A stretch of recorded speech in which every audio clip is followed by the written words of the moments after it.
chacun de nous deux est amené à siéger sur deux commissions thématiques.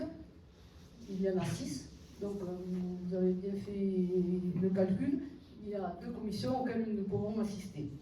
Ce n'est pas pour autant que nous n'avons pas un regard sur ce qui s'y déroule.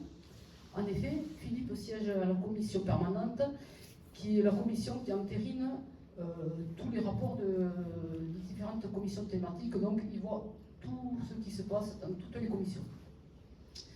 Donc je vais commencer par vous présenter, pas vous présenter, mais vous énumérer les commissions. D'abord celle où nous ne sommes pas présents, la commission éducation et la commission culture, sport et vie associative. Ça ne veut pas dire pour autant que ces sujets ne nous intéressent pas. Les commissions, enfin la commission insertion solidarité et la commission développement économique, touristique, économie sociale et solidaire, et sont les commissions où Philippe intervient, avec en plus à la commission des finances. Pour ma part, je suis présente sur la commission réseau et travaux publics, la commission de transition environnementale et sociétale, ainsi que la commission d'appel d'offres, qui est indépendante des commissions thématiques. Au quotidien, du fait de notre position de groupement minoritaire, nous ne sommes pas invités à participer aux discussions et à la rédaction des rapports. Et lors des commissions auxquelles nous assistons, nous veillons toujours à ce que ce qui nous est présenté soit juste pour tous, et nous défendons aussi bien les intérêts publics que privés, que ceux des associations de notre territoire.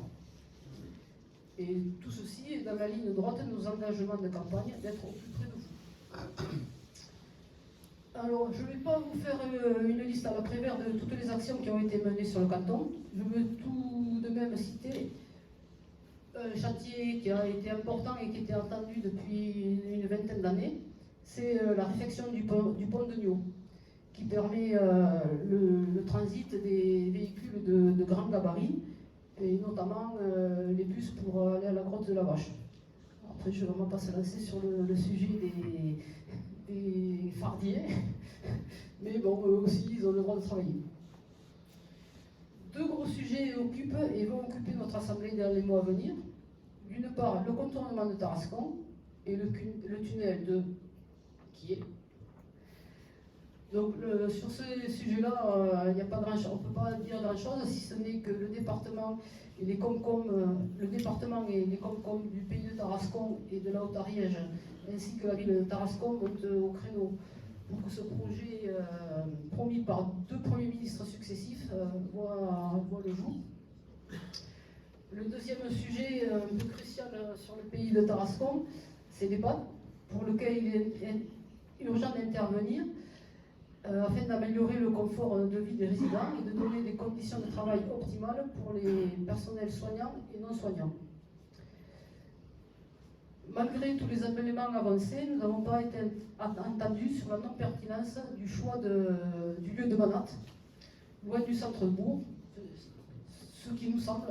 Après, certains partagent notre vision, d'autres non. Donc c'est un terrain qui est loin du centre-bourg, qui avait une vocation touristique, pour lequel l'alimentation en eau n'est pas sécurisée. Il y a aussi des complexités pour l'assainissement et bien d'autres problèmes sur ce terrain-là.